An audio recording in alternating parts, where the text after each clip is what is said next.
یوسف جمیل ہمارا ساتھ دینے کے لیے بہت بہت شکریہ. شکریہ آپ کا. اس سلسلے میں نے بات کی دی ولسن سینٹر میں ساؤتھ ایشیا انسٹیٹیوٹ کے ڈائریکٹر مائیکل کوگلمین سے اور پہلے پوچھا کہ اسلام آباد میں تعینات امریکی سفیر ڈونلڈ بلوم کا پاکستان کے زیر انتظام کشمیر کا دورہ اور جرمن وزیر خارجہ کی جانب سے تنازع کشمیر کے حل کا مطالبہ ایک ہی وقت سامنے آنے کے پیچھے کیا یہ محض اتفاق ہے یا کچھ اور؟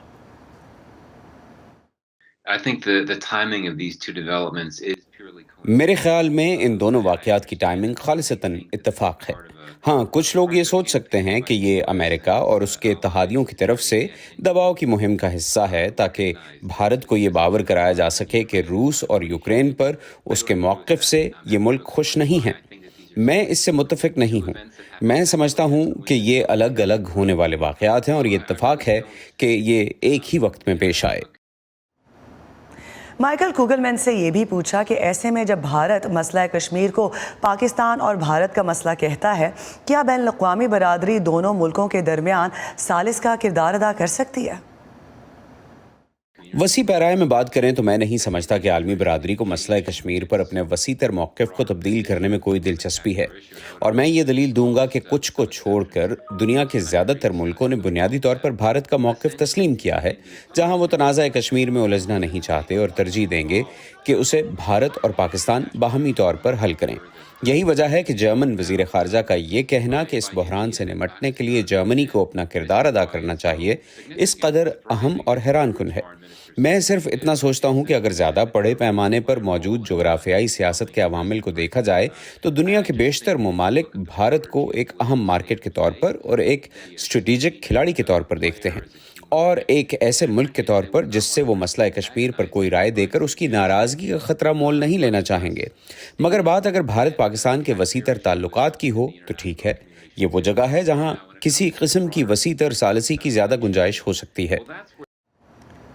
مائیکل کوگلمین سے میں نے یہ بھی پوچھا کہ کیا بظاہر بہتر ہونے والے پاکستان امریکہ تعلقات کی وجہ بھارت کا روس کی جانب نرمی دکھانا ہے، کیونکہ روس کے یوکرین پر حملے کے بعد سے روسی تیل پر پابندیاں عائد ہیں مگر بھارت ان پر عمل درآمد نہیں کر رہا. وہ اب بھی امریکہ اور مغربی طاقتوں کے خلاف جا رہا ہے. کیا یہ امریکہ کی پاکستان اور بھارت کی جانب خارجہ پالیسی میں تبدیلی کا عندیہ ہے؟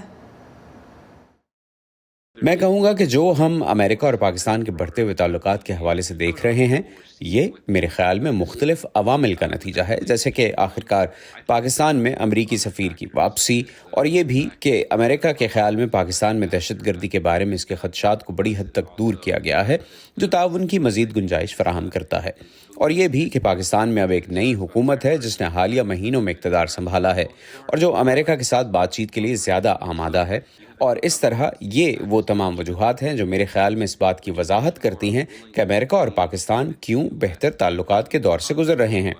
ان وجوہات میں سے کسی کا بھی یوکرین روس کے معاملے پر بھارت کے موقف سے کوئی تعلق نہیں ہے. میں یہ نتیجہ اخذ کروں گا کہ امریکہ کو یہ احساس ہو گیا ہے کہ روس اور یوکرین کے بارے میں بھارت پر اپنی پوزیشن تبدیل کرنے کے لیے دباؤ ڈالنے کی کوشش کرنا صرف اس لیے اچھا خیال نہیں ہے کہ یہ دباؤ کام نہیں کرے گا. اور مجھے لگتا ہے کہ امریکہ نے ایک مختلف پوزیشن اختیار کی ہے جہاں وہ ایک دور رس سوچ رکھتا ہے کہ اس نے بھارت کو قائل کرنے کی کوشش کی ہے کہ طویل مدت کے دوران روس کے معاشی مسائل کی وجہ سے وہ ایک اچھا سیکیورٹی پارٹنر نہیں رہے گا. میں یہ نتیجہ اخذ کرتا ہوں کہ امریکہ پاکستان تعلقات میں بہتری کے کچھ آثار جن وجوہات کی بنا پر دکھائی دے رہے ہیں ان کا تعلق امریکہ اور پاکستان کے تعلقات سے زیادہ ہے نہ کہ بھارت کی وجہ سے. یہ تھے مائیکل کوگلمین جن سے میں نے اس مسئلے پر اسکائپ کے ذریعے بات کی تھی. VOA نیوز کی نئی اسمارٹ فون ایپ، تازہ ترین خبریں، دلچسپ آڈیو ویڈیو رپورٹس اور منفرد تجزیے. دیکھیں، سنیں، پڑھیں اور شیئر کریں.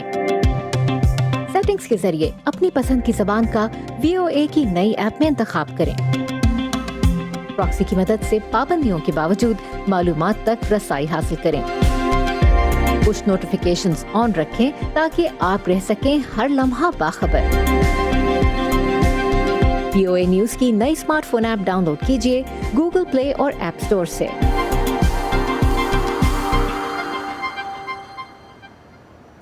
بائیڈن انتظامیہ تیل کی عالمی قیمتوں میں اضافے کو روکنے کے لیے اقدامات پر غور کر رہی ہے۔ یہ فیصلہ تیل پیدا کرنے والے ممالک کی تنظیم اوپیک پلس کی جانب سے گزشتہ ہفتے ایک اجلاس میں کیا گیا۔ تیل کی پیداوار میں کٹوتی کا اعلان بھی ہوا۔ وائس آف امریکہ کی اس رپورٹ میں بتایا گیا ہے کہ نومبر میں وسط مدتی انتخابات سے قبل تیل کی قیمتوں میں اضافہ صدر جو بائیڈن اور ان کی ڈیموکریٹ پارٹی کے لیے کوئی اچھی خبر نہیں۔ اب جبکہ امریکہ کے وسط مدتی انتخابات میں 5 ہفتے سے بھی کم رہ گئے ہیں اور ڈیموکریٹس کو امید ہے کہ وہ کانگریس پر اپنا کنٹرول برقرار رکھ پائیں گے، بائیڈن انتظامیہ پیٹرول کی قیمتوں کو قابو رکھنے میں کچھ کامیاب ہو رہی تھی اور اس سال کے شروع کے مقابلے میں پیٹرول کی قیمتوں میں $1 فی گیلن سے زیادہ کمی ہو چکی ہے، باوجود اس کے کہ یوکرین میں جنگ کے باعث تیل کی قیمتوں میں اضافہ ہوا ہے۔ لیکن یہ اوپیک پلس کے پچھلے ہفتے کے اس فیصلے سے پہلے کی بات تھی کہ اگلے مہینے سے تیل کی پیداوار میں 20 لاکھ بیرل یومیہ کی کٹوتی کی جائے گی۔ صدر جو بائیڈن نے اس اقدام کو ناعاقبت اندیشی کہا۔ مایوسی، ہم اب دیکھ رہے ہیں کہ ہمارے پاس کیا متبادل ہو سکتے ہیں۔ امریکہ کے پیٹرول کے اسٹریٹجک ذخیروں سے خام تیل کی بڑی مقدار کے استعمال کی اجازت دینا ان متبادل اقدامات میں شامل ہے۔ اس کے علاوہ مارکیٹ میں پیٹرول کی نئی سپلائی ممکن بنانے کے لیے وینزویلا پر لگی پابندیوں میں ممکنہ نرمی کی جائے گی اور توانائی کی کمپنیوں کو قیمتوں میں اضافے سے ریکارڈ منافع کمانے پر ان پر تنقید کی جائے گی۔ توانائی کمپنیوں کو پرچون کی قیمتوں کو کم کرنے کی ضرورت ہے تاکہ اس سے اس قیمت کی عکاسی ہو جو وہ تھوک گیس کے لیے ادا کر رہے ہیں۔ کانگریس تیل پیدا کرنے والے سب سے بڑے ملک اصلی معنوں میں اوپیک کے رہنما اور واشنگٹن کے اہم اسٹریٹجک اتحادیوں میں سے ایک سعودی عرب کو سزا دینے کے لیے قانون سازی پر غور کر رہی ہے۔ مبصرین کا کہنا ہے کہ ریاض کے ساتھ تعلقات تیل سے بڑھ کر ہیں۔ whether they look at sort of legal implications. چاہے وہ اوپیک کے ساتھ اتحاد کے لیے اس کے قانونی مضمرات کو دیکھیں یا اسے توڑنے کا سوچیں، لیکن انہیں سعودی عرب کے ساتھ آئندہ تعلقات پر بھی بہت احتیاط سے غور کرنا ہوگا، کیونکہ امریکہ سعودی عرب کو اسلحہ فراہم کرنے والا ایک اہم ملک ہے۔ وہاں امریکی فوجیں موجود ہیں، ایران سمیت دیگر معاملات بھی ہیں۔ Play including Iran. ایسے میں جب نومبر کے وسط مدتی انتخابات میں ایک اہم مسئلہ پیٹرول کی بڑھتی ہوئی قیمتوں کے باعث 40 سال میں افراط زر کی بلند ترین سطح ہوگا، رائے عامہ کے جائزوں میں صدر بائیڈن مشکل میں ہیں۔